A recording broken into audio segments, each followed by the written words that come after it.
Assalamualaikum warahmatullahi wabarakatuh. Perkenalkan, nama saya Muhammad Saiful dengan NIM F221 21077. Untuk kesempatan kali ini saya ingin presentasikan hasil tugas yang dimana tugas tersebut yaitu mengambil salah satu konsep dari studi perancangan semester kemarin pada struktur bawah atau pondasi pada bangunan bentang lebar. Terima kasih, langsung saja. Untuk konsep pada gambar tersebut yang pada di atas terbagi jadi dua, input dan analisis. Kemudian untuk input ada dua tujuan, yaitu ada dua poin, yaitu tujuan dan dasar pertimbangan. Untuk tujuan, mengetahui kondisi tanah. Yang kedua, dasar pertimbangan, perencanaan lokasi, dana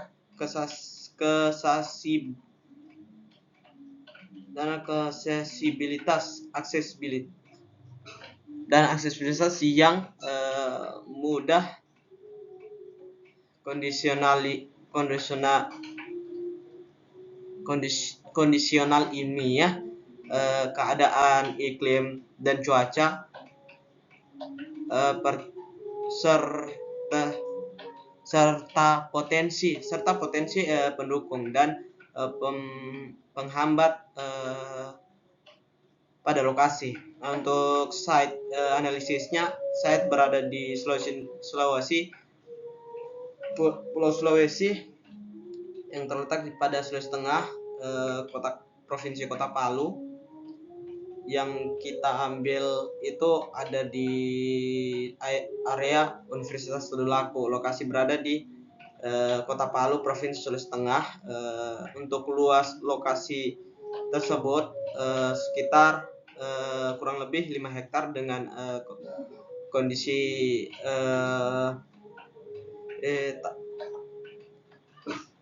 tanahi.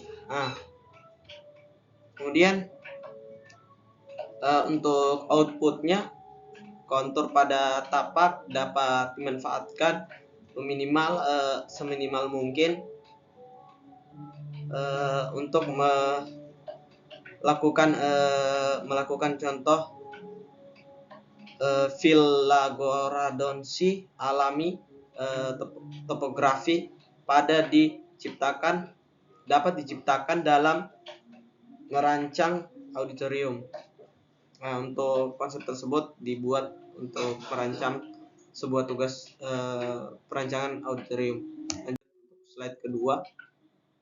Untuk pada gambar di atas kita dapat melihat konsep struktur pondasi yang dimana sama halnya dengan slide pertama, yaitu terdapat ada dua analisis poin, yaitu input dan analisis. Tujuannya di input dia memiliki dua tujuan, yaitu menganalisis struktur yang tepat untuk bangunan auditorium. Untuk dasar pertimbangannya, bentuk bangunan, bentangan bangunan, terus estetika bangunan, kekokohan struktur. Masuk ke analisis. Substruktur adalah bagian terbawah dari bangunan, dibangun sebagai saluran di bawahnya tanah. Fungsi utama adalah penopang dan mengakur superstruktur di atasnya dan menyalurkan beban-beban dengan aman ke dalam tanah. Francis yang dimana disebut dalam Francis Dekeching Cassandra Adams pada tahun 2008, bangunan Auschwitz Stadium merupakan bangunan bentang lebar sehingga menggunakan fondasi dalam. Kemudian terdapat 3 contoh pondasi. Yang pertama tank pancang, yang kedua sumur, yang ketiga bore pile. Untuk pondasi tank pancang memiliki ciri-ciri yang dimana tank pancang tersebut yang pertama itu meningkatkan derajat kekerasan tanah, yang kedua menjaga penurunan tanah dengan poin 1 yaitu sangat baik, yang ketiga memadamkan endapan berkohensi dengan jumlah poin 1 yaitu sangat baik juga, dan yang ketiga mendukung keamanan bangunan dengan poinnya 1 yaitu sangat baik, dan yang keempat dapat menjangkau kedalaman tanah keras, untuk poinnya juga 1 sangat baik, dan yang kelima dapat dipancang pada daerah dengan sangat tinggi. Untuk daerahnya itu untuk poinnya ada 2 yaitu bukan kurang tapi bisa jadi bisa digunakan, akan tetapi ada beberapa pertimbangan juga. Nah, yang ke 7 dapat menahan galian dan longsor. Untuk poinnya 1 dengan poin 1 yaitu sangat baik, yang dimana gambar dari pondasi itu atau model dari pondasi yaitu memiliki 3 tiang yang menjulang ke bawah, dan yang terakhir pada tanah lunak menghindari penurunan berlebihan dengan poin 2, yaitu dengan poin 2 bisa jadi digunakan tapi dengan beberapa pertimbangan lagi. Untuk jumlah poin tiang pancang yaitu 10. Kemudian sumur, dia memiliki 3 kriteria: lebih hemat pekerjaan dari pondasi langsung, yaitu yang dimana poinnya itu ada 2, yaitu untuk pertimbangannya belum bisa dikatakan hemat karena pondasi sumur ini memiliki kebutuhan bahan yang dimana akan digunakan itu lumayan banyak. Nah, dan yang kedua dapat dikerjakan dalam genangan air yang cukup tinggi dengan poin 2. Itu juga bisa dikatakan bisa dipakai, tapi ada beberapa pertimbangannya lagi. Dan poin ketiga cocok untuk konstruksi tanah kerasnya di dalam 3 sampai 5 meter. Nah, untuk jumlah poin pada pondasi sumur yaitu 5 poin. Dan kemudian yang ketiga bore pile. Bore pile memiliki beberapa kriteria juga, yang dimana di dalamnya ada 6 kriteria, yaitu tidak menimbulkan efek getar pada proses pembuatannya. Nah, dapat terlihat pada gambar di atas, yaitu bore pile memiliki struktur yang dimana besinya itu banyak digunakan di bagian pinggir pondasi. Nah, untuk poinnya ada 1 yaitu sangat baik atau sangat efisiensi untuk digunakan. Terus poin kedua mengurangi kebutuhan beton dan tulang dowel pada plat penutup tiang pile cap. Nah, dengan poin 1 yaitu efisiensi juga untuk digunakan. Dan poin ketiga, kolom dapat secara langsung diletakkan di puncak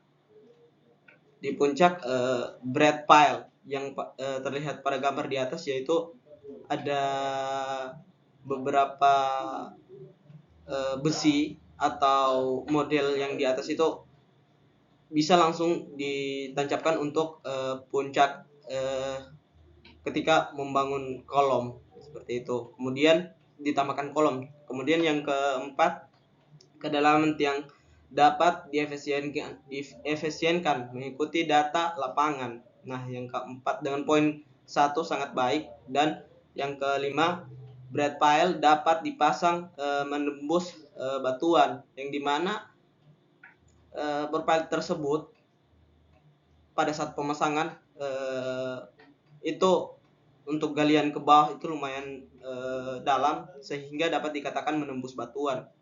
Nah, dengan poin 1 itu juga sangat baik. Dan yang ke-6, tidak ada resiko kenaikan muka tanah, karena kan pada posisi profile di atas muka tanah itu betul-betul sudah dalam pengerjaan, pada saat pengerjaan itu sudah dikunci atau dibuatkan sistem bagaimana tanah yang di bawah tidak timbul ke atas.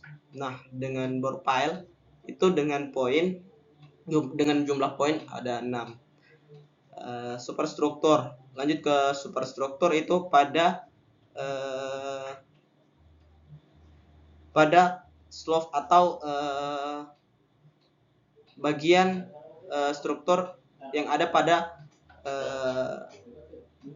pada di atas pondasi. Superstruktur merupakan struktur bangunan bagian tengah kolom dan balok dan tribun yang menyalurkan beban dari atap ke pondasi bangunan. Di situ ada 2 gambar, yaitu bisa menggunakan beton bertulang dan juga baja. Kemudian untuk beton bertulang itu memiliki 5 poin, mampu menahan gaya tekan serta bersifat tahan terhadap korosi dan pembusukan. Dan yang dimana artinya pada poin pertama itu dapat menahan kerusakan pada beton bertulang. Nah, untuk poin kedua, beton segar, mudah dicetak atau mudah pada saat pembuatan sesuai keinginan. Dan poin ketiga, beton segar dapat disemprotkan pada permukaan beton lama yang retak, atau yang dimana bisa disebut pada saat posisi beton bertulangnya itu sudah mulai keropos, bisa diperbaiki dengan menggunakan semprotan pada bagian yang retak dengan bahannya itu semen atau bahan utama pada beton bertulang. Nah, yang poin kelima, beton sudah pasti tahan aus dan tahan bakar. Maaf, di situ bukan tahan aus tapi tahan air dan tahan bakar. Terus lanjut ke baja, yaitu ada 7 poin. Yang pertama, kuat tarik tinggi. Pada posisi baja yang dipasang itu lumayan tinggi, itu sangat kuat terhadap tarikan. Nah, lanjut ke poin kedua, tidak dimakan rayap. Nah, dikarenakan kenapa? Karena bahan dari baja tersebut yaitu baja mentah, itu sangat kuat. Kemudian poin ketiga, hampir tidak memiliki perbedaan nilai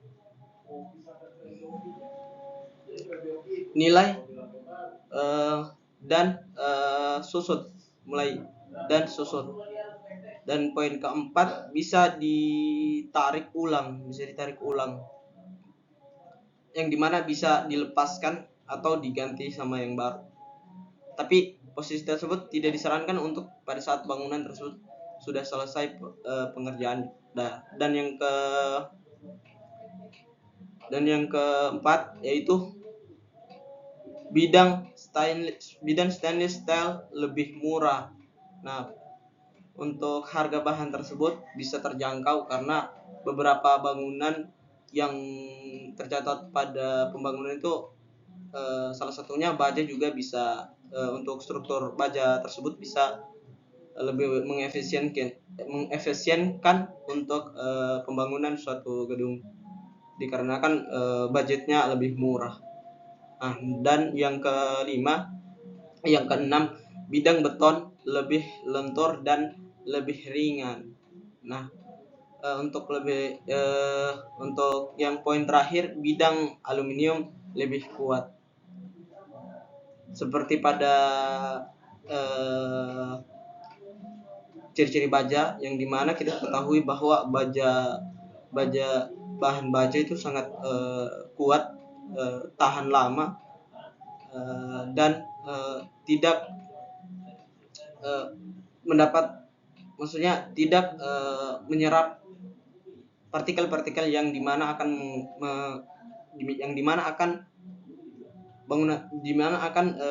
bahan baja tersebut rusak, seperti itu. Mungkin sekian presentasi dari saya. Jika ada beberapa kata yang keliru atau salah, mungkin kedepannya saya bisa perbaiki lagi. Terima kasih. Assalamualaikum warahmatullahi wabarakatuh.